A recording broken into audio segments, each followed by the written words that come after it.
একজন স্ত্রী রান্নাঘর থেকে রান্নাবান্না শেষ করে তার স্বামীর কাছে এসে বলল, চলো না আজকে আমরা কোথাও ঘুরতে যাই। লোকটি কিছুদিন আগে বিয়ে করেছে আর নতুন বউকে নিয়ে এই প্রথমবার ঘুরতে বের হবে। ঘোরাফেরা শেষ করে তারা দুজন একটা রেস্টুরেন্টে যায়। স্বামী স্ত্রীকে জিজ্ঞেস করে, তুমি কি খাবে? স্ত্রী বলে, আমি কখনো পিৎজা খাইনি, একটা পিৎজা অর্ডার করো। স্বামী ওয়েটারকে ডেকে বলে, আমাদেরকে একটা পিৎজা দেন। ওয়েটার বলে, স্যার আমাদের এখানের পিৎজার সাইজ গুলো 600 টাকা, 800 টাকা, 1000 টাকা, 1200 টাকা। এর মধ্যে আপনি কোন সাইজটা নেবেন? স্বামী বলল, আমাদেরকে 600 টাকার পিৎজাটাই দেন। এরপর স্বামী রেস্টুরেন্টের জানালা দিয়ে তার এক বন্ধুকে দেখতে পেল। স্বামী স্ত্রীকে বলল, তুমি একটু বসো, আমার বন্ধুর সাথে আমি একটু দেখা করে আসি। লোকটি তার বন্ধুকে বলল, বন্ধু আমি আমার বউকে পিৎজা খাওয়ানোর জন্য রেস্টুরেন্টে এনেছি, আমাকে 500 টাকা ধার দে, আমি বেতন পেলে তোর টাকা তোকে দিয়ে দেব। বন্ধু বলে, আমার কাছে কোনো টাকা পয়সা নাই, পকেটে টাকা নাই, বউকে আনে পিৎজা খাওয়াতে, শখ কত।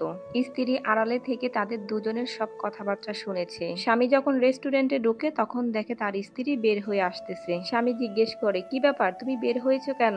স্ত্রী বলে, মা ফোন দিয়েছে, তাড়াতাড়ি বাড়ি যেতে বলেছে। স্বামী বলে, আগে পিৎজা খেয়ে নাও। স্ত্রী বলে, না না, পরে আরেকদিন খাবো, মা তাড়াতাড়ি বাড়ি যেতে বলছে, কি একটা সমস্যা হয়েছে। তো বন্ধুরা, একজন স্বামীর বিপদের দিন, অভাবের দিন একজন আদর্শবান স্ত্রীর পাশে থাকে।